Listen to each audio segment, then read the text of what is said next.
Welcome back guys. कैसे हैं आप लोग? आई होप आप सभी अच्छे होंगे। दोस्तों, हमने कंप्यूटर लेक्चर की सीरीज़ चलाई है।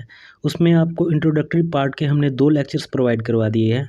आज हम थर्ड लेक्चर पे आते हैं, आपके हिस्ट्री ऑफ कंप्यूटर। दोस्तों, जैसे कि हमने पहले ही लेक्चर में हम इंट्रोडक्शन पार्ट में पढ़ चुके हैं कि कंप्यूटर की डेफिनेशन और उसे डेवलप करने वाले साइंटिस्ट का नेम भी हम बता चुके हैं। तो आज इसी को थोड़ा सा रिपीट करते हुए चलते हैं। Computer is an electronic device. ये तो सभी को याद हो गया होगा कि कंप्यूटर क्या है, इलेक्ट्रॉनिक डिवाइस है। और जो फर्स्ट डेवलप किया था कंप्यूटर, वो किया था चार्ल्स बेबेज ने। इन्हें हम फादर ऑफ कंप्यूटर भी बोलते हैं और मॉडर्न फादर ऑफ कंप्यूटर भी बोलते हैं। दोस्तों, आप सोच रहे होंगे कि फादर ऑफ कंप्यूटर भी चार्ल्स बेबेज है और मॉडर्न फादर ऑफ कंप्यूटर भी चार्ल्स बेबेज है। ऐसा क्यों?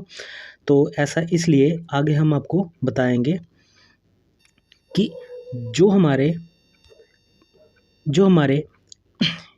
जिस तरह से डेवलपमेंट हुई कंप्यूटर की, उसमें जो हमारा रहा वो था अबैकस कंप्यूटर, जो था first adding and subtraction machine. Okay, उसके बाद जब हम बात करते हैं अपने डिफरेंस इंजन की बात, तो डिफरेंस इंजन हमारा रहा फर्स्ट मैकेनिकल कंप्यूटर। ओके, ये हमने यहाँ पे दिखा दिया, फर्स्ट मैकेनिकल कंप्यूटर। ठीक है, तो ये परफॉर्म कर सकता था कौन सी सिंपल कैलकुलेशंस को परफॉर्म कर सकता सभी। ये लगभग 80-20 के नियर, किन्हीं बुक्स में इसका जिक्र 1822 के आसपास भी दिया हुआ, पर हम इसको 80-20 के आसपास से लेके चलते हैं। ठीक है, आगे बढ़ते हैं दोस्तों। आगे हम करते हैं हिस्ट्री ऑफ कंप्यूटर। जो फर्स्ट आगे कंप्यूटर की डेवलपमेंट हुई, जैसे कि अपडेशन होती है किसी भी चीज़ की, उसी तरह से कंप्यूटर फील्ड में भी अपडेशंस होने लगे। जो नेपियर बोन्स, ये किया था इन्वेंट बाय जॉन नेपियर्स ने। ओके, इसको किया था जॉन नेपियर्स ने। ये कौन कौन से परफॉर्म कर सकता था फंक्शंस? ये मल्टीप्लिकेशन कर सकता है, डिवीज़न, कैलकुलेशन, स्क्वायर रूट्स और क्यूब रूट्स, सभी तरह के ये प्रोग्राम्स को फंक्शंस कर सकता था। ओके, उसके बाद की हम बात करें तो यहाँ पे आ जाता है हमारा पास्कलाइन कंप्यूटर। तो पास्कलाइन कंप्यूटर हमारा क्या है? Invented by the Blaise Pascal. Blaise Pascal हुए जिनका नेम, उन्होंने ये इन्वेंट किया कंप्यूटर को, पास्कलाइन कंप्यूटर को। आपने इसका जिक्र भी देखा होगा या सुना होगा कंप्यूटर फील्ड में। तो इसकी कुछ लिमिटेशंस थी। लिमिटेशंस क्या थी कि ये कुछ ही हद तक एडिशन कर सकता था और कुछ ही हद तक सब्ट्रैक्शन वगैरह कर सकता था। ओके, देन हम बात करते हैं अपने अगले डिफरेंस इंजन, जो कि हम ऊपर यहाँ पे पढ़ चुके हैं। एक बार फिर से इसको थोड़ा सा कर लेते हैं कि डिफरेंस इंजन हमारा क्या था। जो चीज़ ऊपर यहाँ पे छूट गई थी, हमारी जो फर्स्ट मैकेनिकल डिवाइस थी, ये first mechanical computer mechanical device थी। ओके, इसीलिए चार्ल्स बेबेज को हम क्या कहते हैं? चार्ल्स बेबेज को हम कहते हैं modern father of computer. Clear? Then हम बात करते हैं फर्स्ट कंप्यूटर प्रोग्रामर की। अब कंप्यूटर तो बन गया, उसे प्रोग्राम करने के लिए प्रोग्रामर की ज़रूरत पड़ी, जिसने ये क्या किया, राइट किया। उनका नाम था अगस्टा एडा वेरिएंट्स। ओके, अगस्ता एडा वेरिएंट्स। ये फीमेल थी और इन्होंने राइट किया था प्रोग्राम फॉर एनालिटिकल इंजन के लिए। क्लियर? इन्होंने परफॉर्म किया था, राइट किया था प्रोग्राम फॉर एनालिटिकल इंजन के लिए। क्लियर? आगे बढ़ते हैं दोस्तों। आगे हमारा आता है एनिएक, जो कि first electronic numerical integrated and computer हुआ, जो कि फर्स्ट इलेक्ट्रॉनिक मशीन थी हमारी। ओके, फर्स्ट इलेक्ट्रॉनिक मशीन, ये लगभग हमारे सेकेंड वर्ल्ड वार के आसपास ये इन्वेंट हुआ। हम इसकी ओरिजिनल डेट तो नहीं बता सकते, क्योंकि हर एक, आप कहीं से भी स्टडी मटेरियल आपका देखें तो हर एक ऑथर की बुक पे अलग अलग इसकी डेट दी गई है, मेंशन की गई है। इसलिए डेट से ज़्यादा इतनी इंपॉर्टेंट नहीं है। बस ये इम्पॉर्टेंट है कि हमारा जो फर्स्ट इलेक्ट्रॉनिक कंप्यूटर या फर्स्ट मैकेनिकल कंप्यूटर आपका कब, किसने डेवलप किया।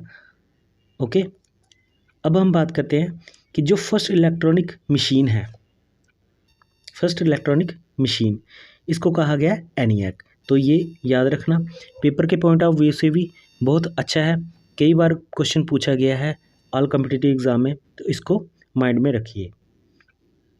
सेकंड हम बात करते हैं यूनिवैक की। तो यूनिवैक एक तरह से यूनिवर्सल ऑटोमेटिक कंप्यूटर था। ये भी लगभग near by second world war के आसपास ही ये बना था, और इसे भी जॉन प्रेस्पर एंड मैचुली ने इसको बनाया था। जिन्होंने ही ये फर्स्ट ENIAC कंप्यूटर बनाया था, उन्होंने ही ये यूनिवैक कंप्यूटर को बनाया, इसे डिज़ाइन किया। ओके, आगे हम बात करते हैं EDVAC की।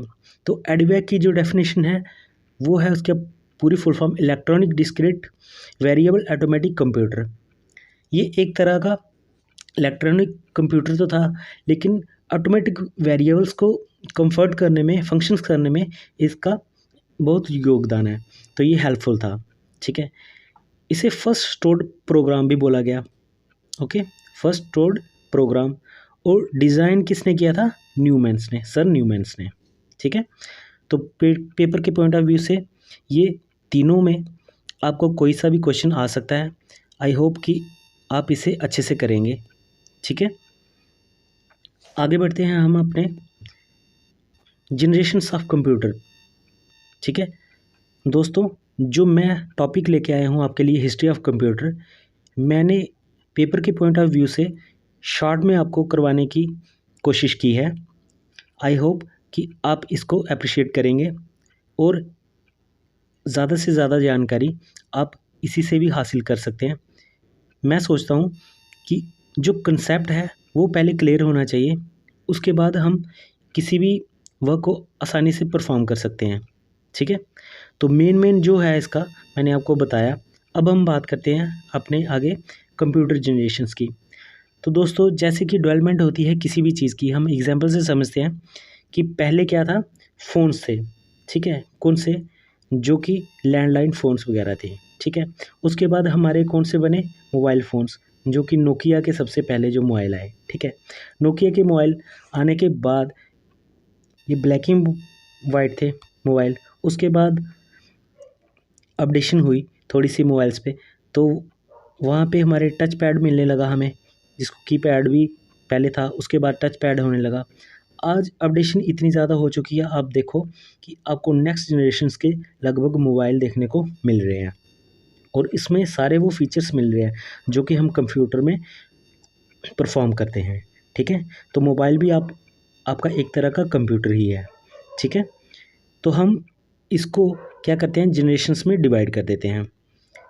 दोस्तों, जो जनरेशन्स में हमने डिवाइड किया है वो है आपकी फर्स्ट जनरेशन। ठीक है, ये मैं आपको विस्तार से पढ़ाऊँगा अपने अगले लेक्चर में। फ़िलहाल हम इसका इंट्रोडक्टरी पार्ट दे देते हैं आपको। फर्स्ट जनरेशन है वो लगभग 1946 से लेके 58 के बीच में इसकी डेवलपमेंट हुई, और इसी के बीच में ये फर्स्ट जनरेशन रही।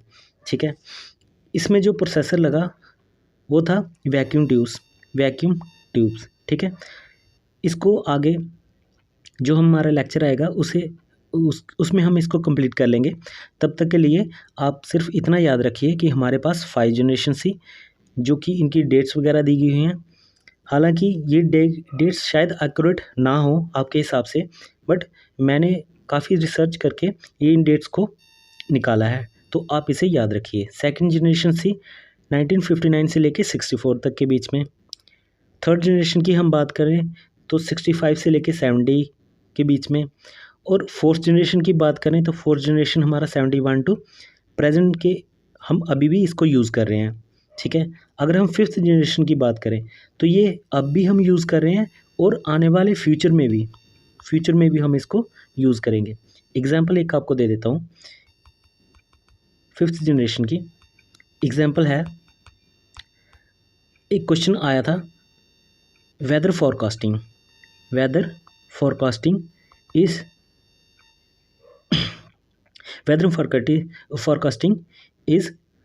situated from which computer generation. ठीक है, तो यहाँ पे जो इसका आंसर था वो था artificial computer. Artificial computer 5th generation, क्योंकि वेदर फॉरकास्टिंग क्या है, एक हमारी एजम्पशन है, ठीक है। एज्यूम करते हैं कि हम आने वाले टाइम में अपने वेदर को कैसे देखेंगे, ठीक है, ये इसकी एजम्पशन है। तो आई होप दोस्तों आप सभी को हमारी वीडियो अच्छी लगी होगी, ठीक है। तब तक के लिए thank you and good bye. हमें ये वीडियो बनाने में मेहनत लगती है, आपके कमेंट्स और आपके लाइक हमें और ज़्यादा मोटिवेट करते हैं वीडियो बनाने के लिए। तो थैंक यू गाइस, मिलते हैं आपसे नेक्स्ट वीडियो में। लेक्चर 4th में इंतज़ार करिए।